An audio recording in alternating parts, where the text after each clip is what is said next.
Hey there, Emmy fans. Time for a brand new episode of FYC. Yes, after last week's Oscar preview, we are back to the Emmys because we think maybe the Emmys will happen on September 18th. Maybe not. Who the hell knows? But we are moving forward with business as usual because we are not on strike. Although we support the strikes 100%, we still have jobs to do, and we are here to do them. Joining me, as always, the amazing Perri Nemiroff and the mighty Jeff Snyder. And after doing all our predictions with the nominations, who's going to get nominated, who's going to get snubbed, what are the big surprises? Now we are back to weigh in on what we think is going to win. Let's see, we're going to do drama series, drama actress, and drama actor. So, Perri, now that the nominations are in, what do you think overall of like the chances? Is it going to be like a slam dunk on who's going to win, or are we going to in for some surprises this year with the winners? I do think quite a few categories are slam dunks. It's hard to get very enthusiastic about particular like guaranteed winners or potential winners just because I'm like sitting here preparing myself for an extreme delay, and I just can't avoid the fact that a lot of what's going on right now makes me sad. I admire all the artists who get nominated, all the artists who give me the TV and film content that I love so much, and the fact that they are not being treated fairly, they can't work. It feels like there's a hole in my heart. I want that hole filled. Studios better get their shit together now. Absolutely, positively agree. The strikes are necessary and absolutely have to happen. Hopefully they will get resolved soon. Jeff, I'm just curious, if the Emmys get pushed back from September to November or January or whenever, do you think the Emmys being pushed back will have an outcome on who you think is going to win right now? Not really. I don't think that those extra months would really affect the races. I think at the end of the day, particularly with regard to the drama races, which is what we're talking about today, it seems like a preordained destiny, if you will. Well, let's jump into best drama series. Perri, what's number one on your list? What do you think is going to probably most likely sort of like a slam dunk to maybe win, or will it sort of go off the rim and go to something else? What's number one on your list? I mean, I don't mean to ruin the rest of this category pertaining to this conversation that we're having in this part of the show, but like this is over. Like no one is touching Succession. Succession is number one in my mind. It is a guaranteed winner here. I don't think any other show in this category has a chance. Yeah, I tend to agree with you, Perri, but you never know. Something might happen, Jeff. Why do you think Succession is like the one to beat? Why do you think it might not win? I mean, it might not win. It's gonna win. It might not win because there are people like me who don't watch the show, but I mean, I think that with the White Lotus, which I think is its stiffest competition, the White Lotus is going to come back for season 3. It'll have another chance, and so I just think Succession has this in the bag. Like it's the last season. This is how they're going to send it off. Well, Succession already won twice in this category, including last year. 27 nominations total, beating its own record of 25 nominations last year. As for the White Lotus, that has 23 nominations, though last year it won, not in this category, but in limited series category. So now it is a drama series, but I don't know. Maybe it picked the wrong year to do that. I agree. And Jeff, whether you watch Succession or not, I think maybe you're the only one who doesn't. Succession seems to be the one to go with. But this is the fallacy of media that has convinced you that everyone is watching a show that no.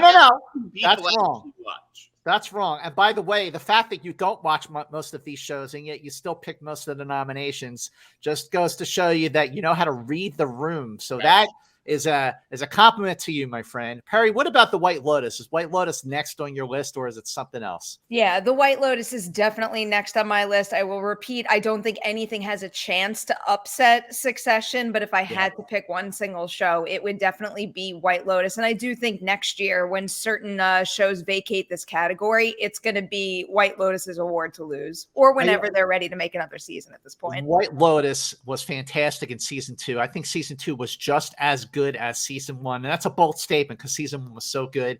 And White season 2 did end with a shocker which I think people still kind of talk about. And look, this is White Lotus's first appearance in this category for drama series, but I think it picked the wrong year to go up against Succession. But it is number 2 on certainly my list of the one that's most likely to win. Jeff, what would be next on your list after White Lotus? You revealed yours. The only other show with a potential shot here, I think, is Better Call Saul, because it's its last season and it does have a big fan base. I just feel like Andor and House of the Dragon and Last of Us kind of cancel each other out to some extent. Like Better Call Saul is the one that I could see sort of tugging on people's heartstrings and being like, vote for me. But in the end, I think that you're right. More people do watch Succession than that show. Okay, so Better Call Saul, this is its 7th nomination in this category, Best Drama Series. Like you said, Jeff, it's its last nomination, has 7 nominations total this year. So do you give the Emmy to a series that has already won twice, and this is its 4th and final year, or do you give the Emmy for Drama Series to a series that has been nominated now 7 times in this category, always the bridesmaid, never the bride? Perri, why do you think Better Call Saul has a chance to possibly win?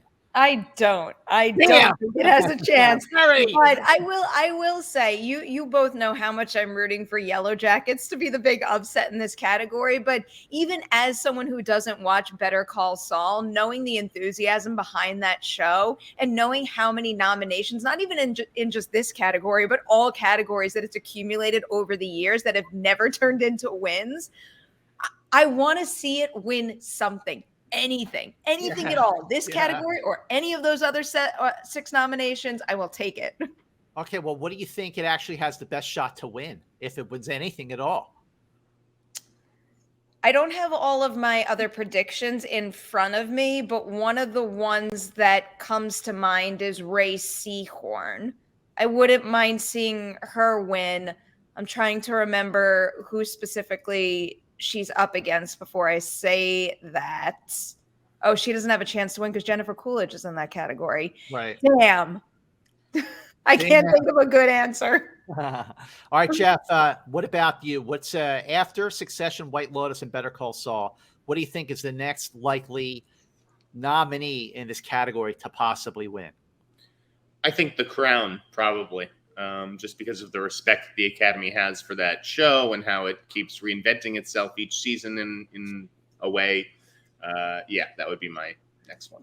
I got to say The Crown is very impressive for that reason, Jeff, because like every 2 seasons they get a whole new cast, and yet it still maintains its vitality despite the presence of a new cast, but also the freshness with bringing in new actors to play the same characters much later in age. The Crown has 6 nominations total. It won Outstanding Drama Series in 2021. Perri, what do you think the odds are that The Crown could, take the throne again?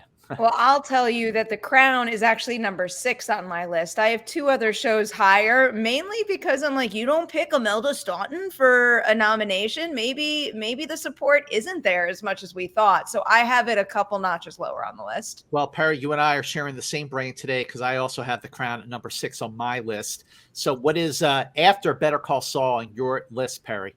After Better Call Saul is The Last of Us. I think in terms of every other contender we're looking at, it is some sort of, like sci-fi genre adaptation type thing. And of the bunch, I do think that The Last of Us is one of the best reviewed show, highest quality. There's a significant support from the fan base too. And it was just a really hot talking topic all throughout its run. I just have a feeling that, again, Succession is winning, but if I'm ranking these, it is the highest of the bunch in that department.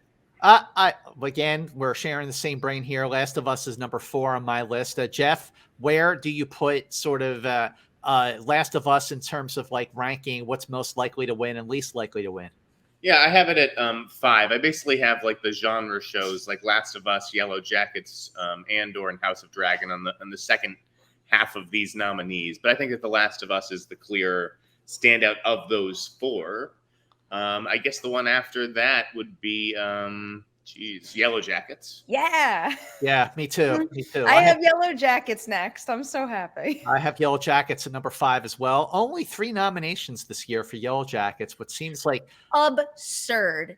absurd. Yeah. The fact that it didn't get more nominated, like in particular, obviously, I'm very into the acting categories. They just had so many standout performances, and still of the bunch there, the one that I'm probably most disappointed in not scoring a nomination is Sophie Nélisse. Yeah. Just watch season 2, episode 6. You'll know. You'll know. Yeah, agree completely. You know, the thing about Yellow Jackets, I mean, it just seems absurd. You're right, Perry. 3 nominations. That's just like ridiculous. What about you, Jeff? Yellow Jackets, you mentioned it, but like, do you think that it was underserved here in the nominations? No, I think. Oh, I mean, Jeff, do you watch Yellow Jackets? I don't watch Yellow Jackets. Exactly. not, right. Christina Ricci, she was not nominated, right? Yeah, that was a surprise. That was another one. So Sophie Nélisse, but I mean, the fact that it showed up here at all, I think, is a good thing for the show. I don't think it's one of these shows that needs 23 nominations.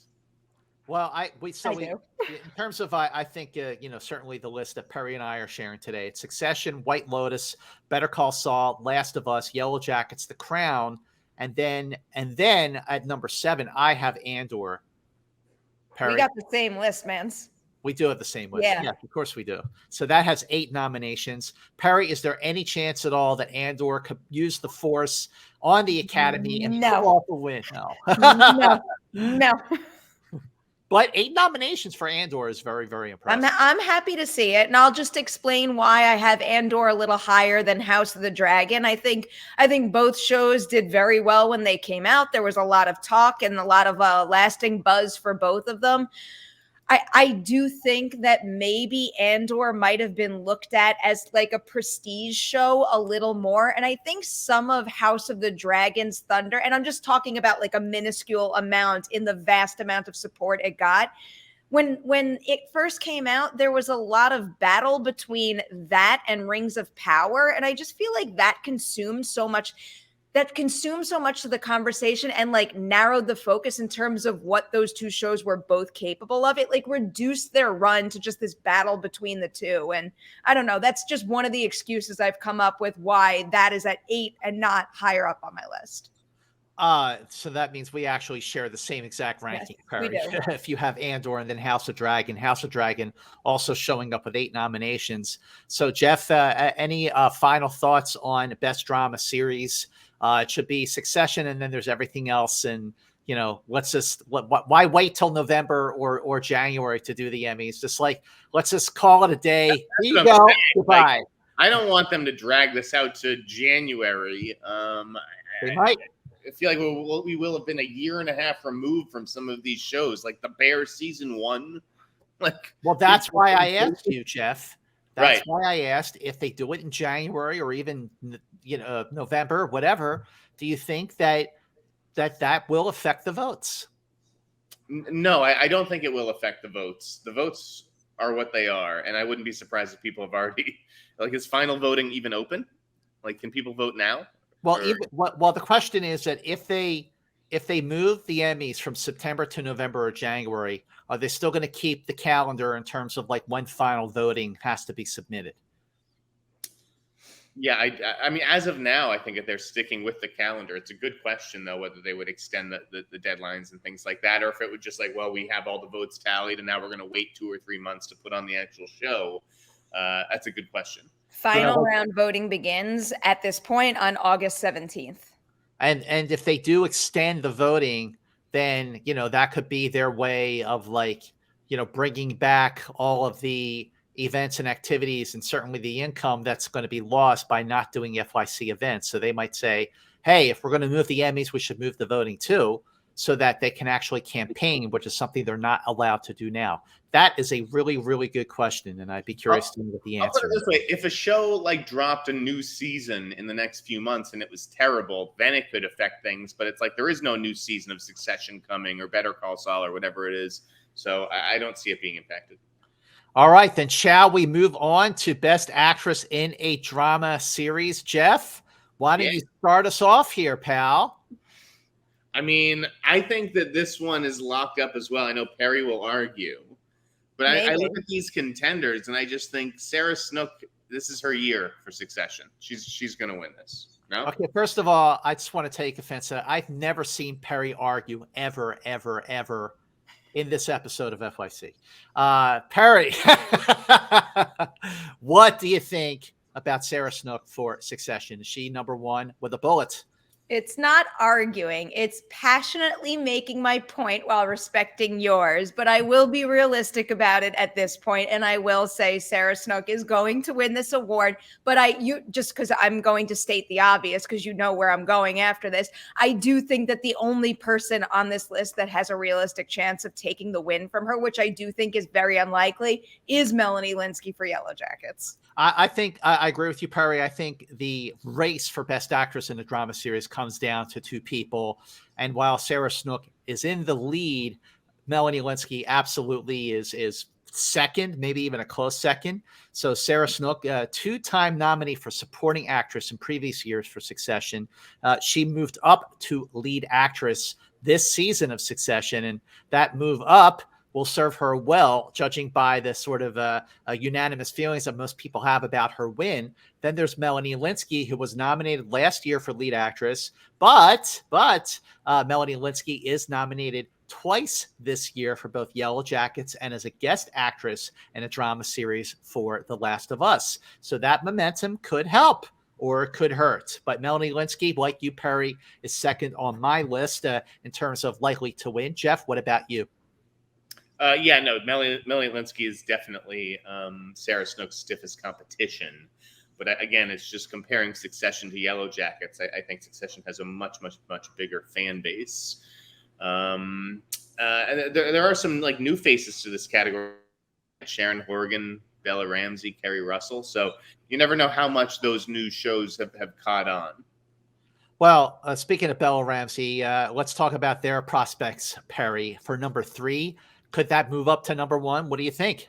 No, I don't think they have any chance of winning this category, but I am happy to say that they are number 3 on my list. And I do think the significant amount of support that Last of Us has received overall throughout a number of these categories basically just emphasizes the point that if anyone is number 3, it is them.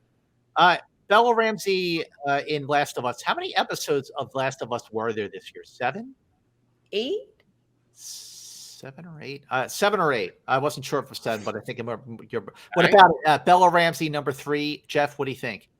Yes, I have them at number 3, just because like part of me wanted to put Kerry Russell at 3 because she's better known and everything, but The Last of Us is clearly a much more watched and more beloved show than The Diplomat. Yes, we were both wrong. There were 9 episodes. It's number 9. Damn. Okay. 9. All right. Damn, 9 episodes. I got to go back and rewatch them. Maybe I missed one.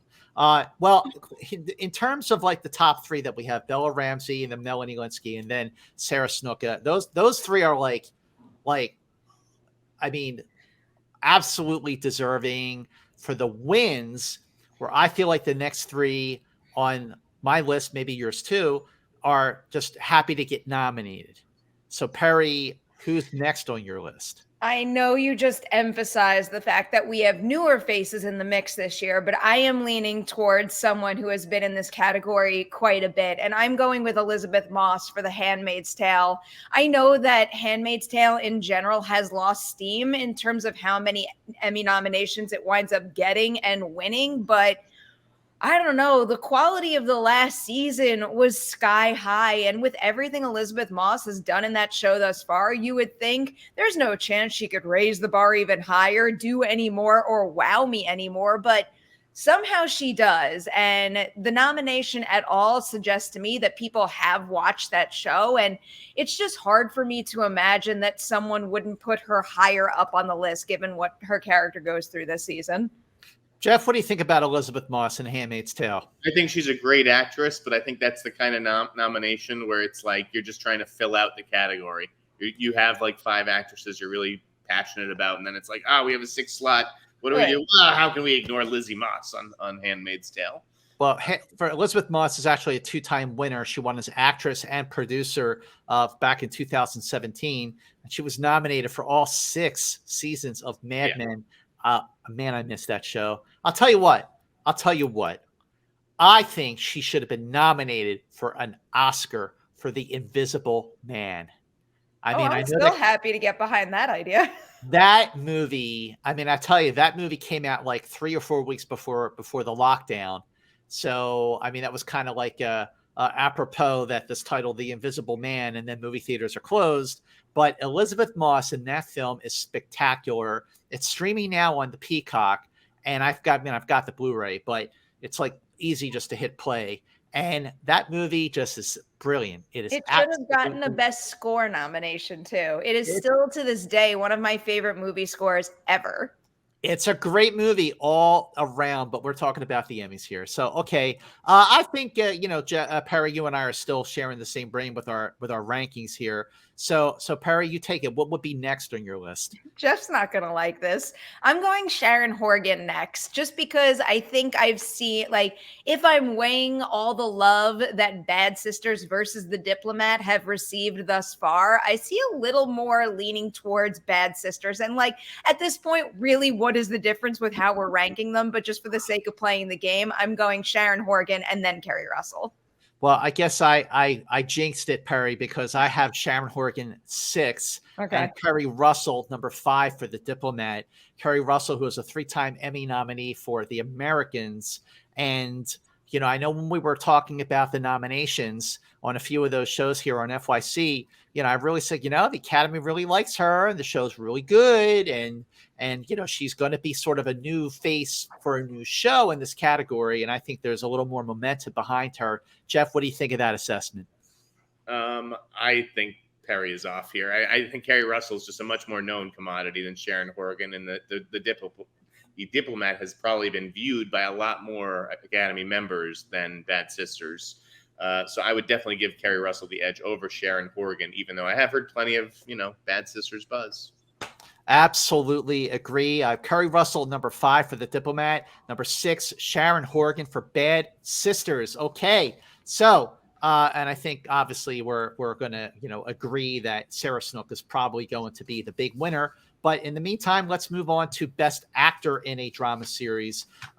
So, Perri, take it away. Who is number 1 on your, the game is over list? And let's give this person the Emmy now. I am feeling pretty confident in my number 1, and I don't think it's going to change. I think it's going to be Kieran Culkin for Succession over Jeremy Strong.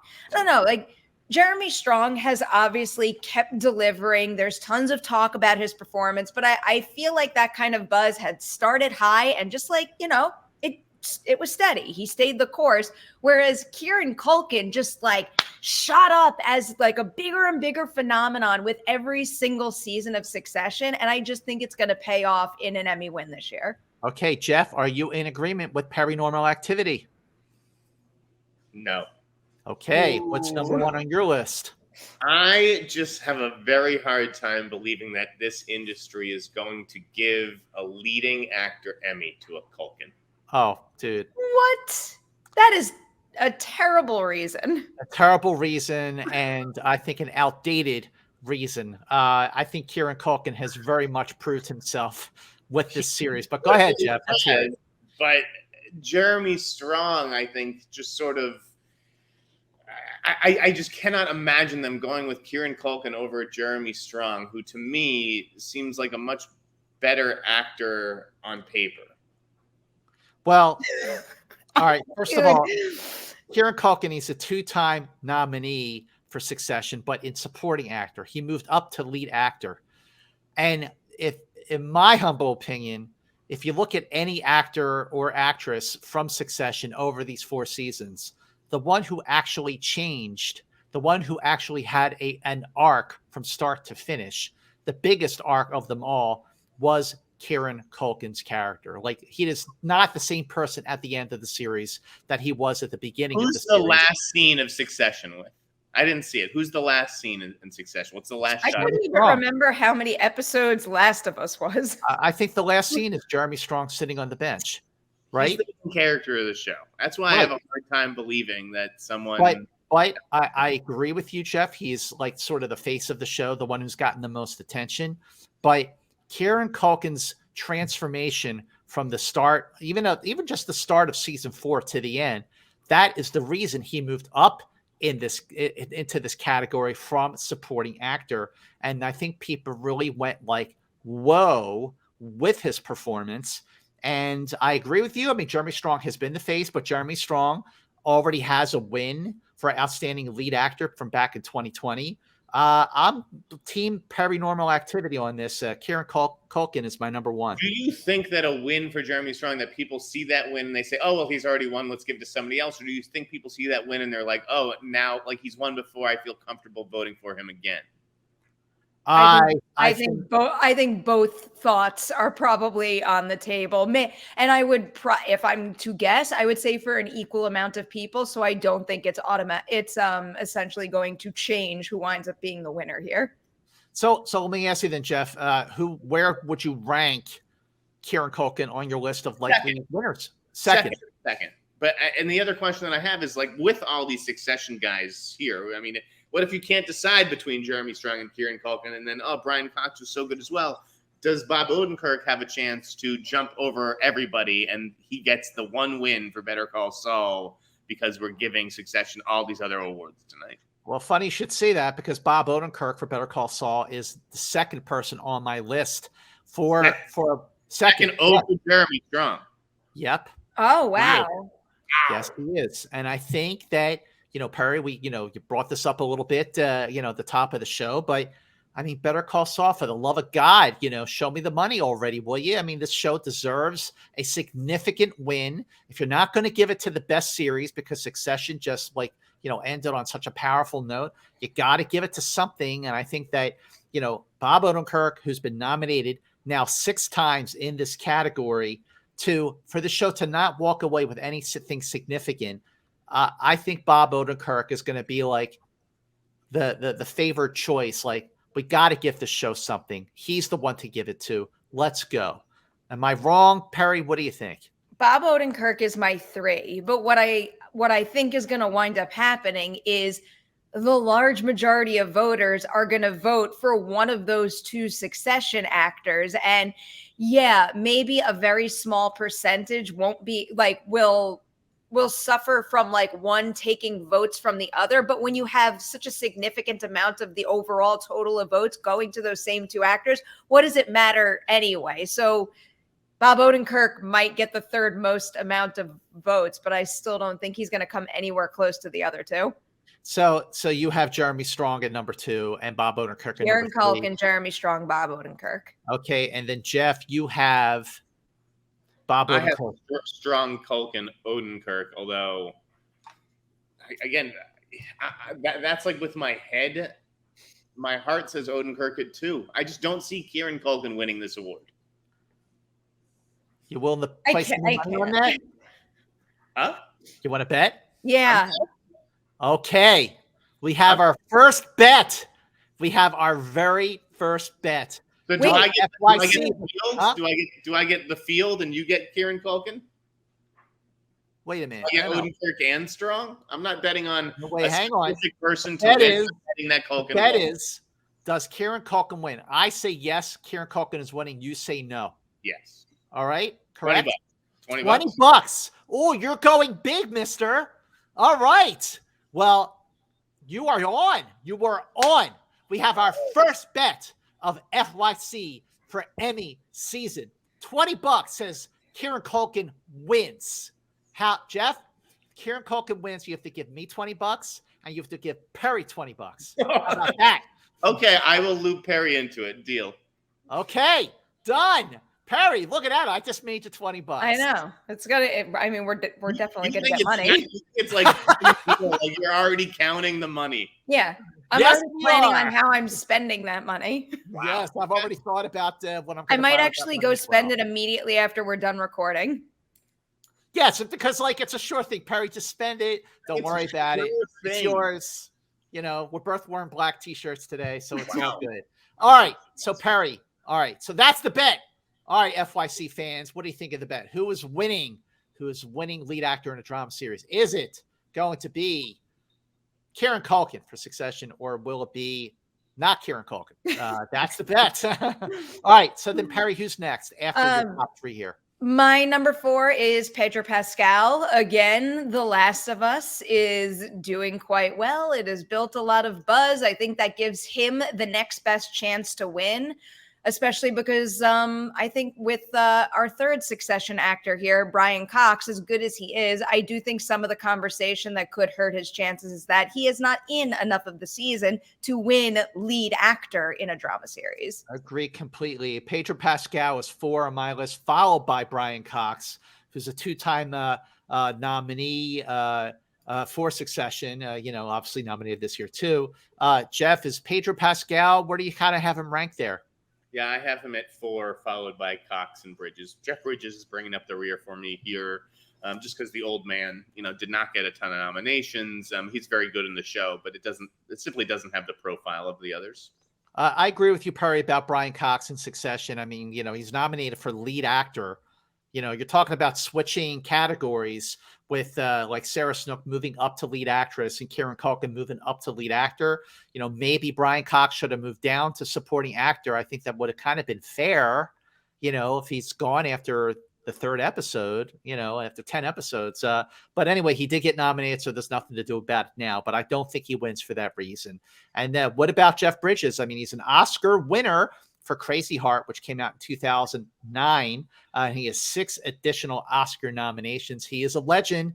The old man is, and he's the dude. I mean, the dude abides. I mean, you think Jeff Bridges has a chance to win here, Perri, or is he just happy to be nominated? I think his legend status is what pushed him above others to get a nomination, but I don't think it's nearly enough to get him a win.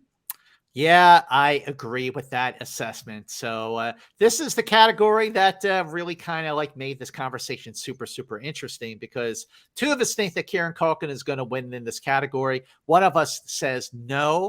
We have money on the table. Hopefully we won't have to wait too long to figure out, who's going to win. Of course, I think it's going to be me and Perri, but I'm just saying.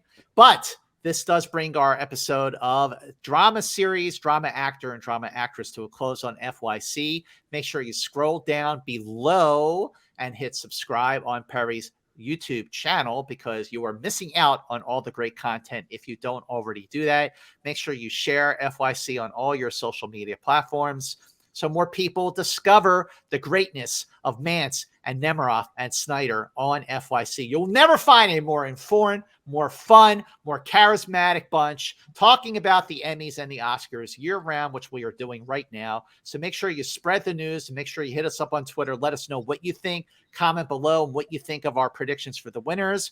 And stay tuned for the next episode of FYC, in which we look at comedy series, comedy actor, and comedy actress. That is next time on FYC. Until then, FYC you later.